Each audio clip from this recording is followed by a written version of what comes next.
आप देख रहे हैं अल्फा डिफेंस हिंदी में आपका स्वागत है। आज के इस वीडियो में हम लोग बात करने वाले हैं इस फोटोग्राफ के बारे में। अभी आप अपनी स्क्रीन के ऊपर जो फोटोग्राफ देख रहे हैं वो LCA तेजस मार्क 1A असेंबली लाइन से निकला हुआ पहला प्रोडक्शन एयरक्राफ्ट है। 8 दिन पहले हम लोगों ने एक वीडियो किया था जहां पर हम लोगों ने आपको बताया था कि 31 मार्च से पहले LCA तेजस मार्क 1A की पहली उड़ान हो जाएगी। और उस वीडियो में हम लोगों ने ये भी कहा था कि 1-1.5 हफ्ते इधर उधर से कुछ ज्यादा फर्क नहीं पड़ने वाला है, क्योंकि ये एयरक्राफ्ट बनकर तैयार है। देखिए, इस एयरक्राफ्ट के बन जाने का मतलब ये है कि जिस जिग के ऊपर इस एयरक्राफ्ट को बनाया जा रहा था वो जिग अब खाली हो चुकी है और उस खाली जिग के ऊपर दूसरा एयरक्राफ्ट बनाया जा रहा है। कई लोगों को मेरे स्टेटमेंट के ऊपर भरोसा नहीं था और उनके लिए ये फोटोग्राफ इस समय आपके सामने प्रस्तुत की गई है। कल इस एयरक्राफ्ट की high speed taxi trial complete की गई थी और हाई स्पीड टैक्सी ट्रायल का मतलब है कि ये एयरक्राफ्ट उड़ान के लिए तैयार है। जैसा कि हम लोग शुरुआत से कह रहे थे कि आइडिया था कि इस एयरक्राफ्ट की पहली उड़ान के दौरान भारत के प्रधानमंत्री वहां पर मौजूद हों, लेकिन अब ऐसा लग रहा है कि उनका वेट नहीं किया जाएगा और आने वाले 2 या 3 दिन के अंदर इस एयरक्राफ्ट की पहली उड़ान कर ली जाएगी। आप सभी को याद होगा कि शुरुआत से हम लोग एक एक एयरक्राफ्ट को मॉनिटर करते आए हैं और जब भी IOC और FOC स्टैंडर्ड के एयरक्राफ्ट डिलीवर होते थे तो हम लोग उस चीज को क्लोजली फॉलो करते थे। IOC और FOC स्टैंडर्ड के केस में पहली उड़ान और डिलीवरी के बीच में 1 से 1.5 हफ्ते का समय लगता था। इसके अलावा हाई स्पीड टैक्सी ट्रायल और फर्स्ट फ्लाइट के बीच में 1 या 2 दिन का समय लगता था। वैसे तो माना जा रहा है कि इस एयरक्राफ्ट की पहली उड़ान आज ही हो जाएगी, लेकिन अगर एडिशनल समय लगता भी है तो वो ज्यादा से ज्यादा 1 या 2 दिन का समय ही होने वाला है, यानी कि 31 मार्च से पहले इस एयरक्राफ्ट की पहली उड़ान हो जाएगी। वैसे अगर आप बड़ी पिक्चर देखें तो पहली उड़ान इतना ज्यादा मायने नहीं रखती है, क्योंकि प्रोडक्शन रन के ऊपर इसका बहुत ज्यादा इफेक्ट नहीं पड़ने वाला है।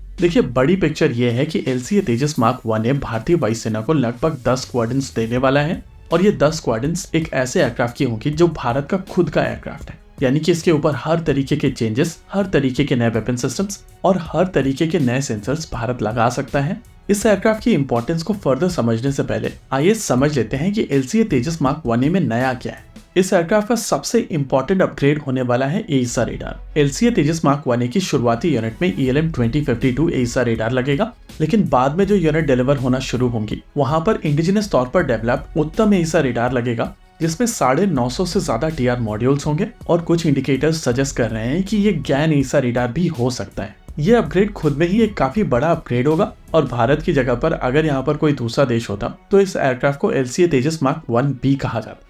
AESA रेडार के साथ साथ इसके ऊपर जो दूसरे सेंसर्स जाने वाले हैं वो भी काफी इंटरेस्टिंग है। अगर आप रेडार वार्निंग रिसीवर की बात करें तो ये next generation digital radar warning receiver है।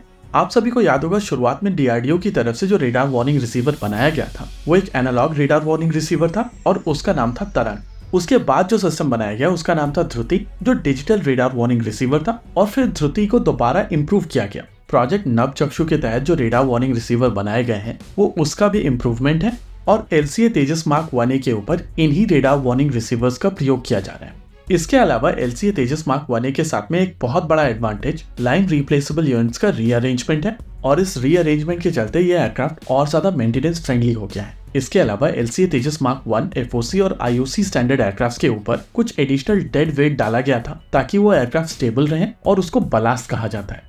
मार्क 1A के केस में ये डेड वेट हटा दिया गया है और इसी वजह से ये कंपैरेटिवली ज्यादा वेपन सिस्टम्स कैरी कर सके। इसके अलावा ज्यादा वेपन सिस्टम्स को अकोमोडेट करने के लिए इसके पास में एक एडिशनल हार्ड पॉइंट होगा, क्योंकि इसके एक पाइलॉन के ऊपर डुअल पाइलॉन रेक होगा। वेपन सिस्टम्स को लेकर हम लोग पहले भी बात कर चुके हैं कि इस एयरक्राफ्ट के ऊपर पहले से ही अस्त्रा BVR मिसाइल सिस्टम होगी, साथ ही शॉर्ट रेंज में ASRAAM और पाइथन 5 होंगे। बॉम्ब्स के केस में विदेशी JDAM, हैमर और ग्रिफिन के साथ साथ इंडिजिनस गौरव और गौतम जैसे बॉम्ब्स भी इसके साथ में इंटीग्रेट किए जाएंगे। अगर आप एयरफ्रेम की बात करें तो एयरफ्रेम में बहुत ज्यादा चेंजेस नहीं है। कुछ लोगों को लग रहा है कि कैनोपी में कुछ चेंजेस किए गए हैं, लेकिन मेरे पास कॉन्फर्मेशन है कि वहां पर कोई भी चेंजेस नहीं हुए हैं। सबसे significant changes most likely tail के ऊपर किए गए हैं और अगर आप इस टेल को ध्यान से ऑब्जर्व करेंगे तो आपको यहाँ पर किसी भी तरीके का रेडार वार्निंग रिसीवर नहीं दिखाई देगा। तेजस मार्क 1 के केस में आपको यहाँ पर रेडार वार्निंग रिसीवर्स दिखाई देंगे, लेकिन LCA तेजस मार्क 1A के केस में इनको विंग टिप के ऊपर मूव कर दिया गया है। हालांकि VHF omni directional range radio, जिसको VOR भी बोला जाता है, उसको रिटेन किया गया है। अगर ऑक्सिलरी एयर इनटेक की बात की जाए तो ये थोड़ा सा रीडिजाइन लग रहा है। इसके अलावा आपको सॉफ्टवेयर डिफाइंड रेडियोस के ब्लेड एंटेनास भी दिखाई देंगे ये चीज ये भी इंडिकेट करती है कि ये सॉफ्टवेयर डिफाइंड रेडियोस के साथ में आएगा और ये सॉफ्टवेयर डिफाइंड रेडियो राफेल बीनेट होगा। ओवरऑल ये रीडिजाइनिंग बेसिकली ऑप्टिमाइजेशन है और क्योंकि LCA तेजस मार्क 1 को भारतीय वायुसेना यूज कर चुकी है तो वहां से आए इनपुट के हिसाब से ये ऑप्टिमाइजेशन किए गए। देखिए इस पॉइंट ऑफ टाइम पर भारतीय वायुसेना की स्क्वाड्रन स्ट्रेंथ काफी तेजी से कम हो रही है और जितने प्लान्ड एक्विजिशंस हैं उसमें सबसे रियलिस्टिक यही एयरक्राफ्ट है। 83 LCA तेजस मार्क 1 का कॉन्ट्रैक्ट इस समय एग्जीक्यूट किया जा रहा है और DAC की तरफ से 97 और एयरक्राफ्ट अप्रूव किए जा चुके हैं। यानी कि आने वाले समय में ये एयरक्राफ्ट भारतीय वायुसेना को 10 स्क्वाड्रन्स देंगे और 10 स्क्वाड्रन्स में ऐसे एयरक्राफ्ट जो ESA radar, unified electronic warfare sweet और अस्त्र BVR जैसे सिस्टम्स के साथ में आएगा, वो एक बहुत सिग्निफिकेंट पंच लेकर आएगा। इसी के साथ आज के इस वीडियो में रखते हैं केवल इतना ही। वीडियो को अंत तक देखने के लिए धन्यवाद। देखते रहिए अल्फा डिफेंस। जय हिंद।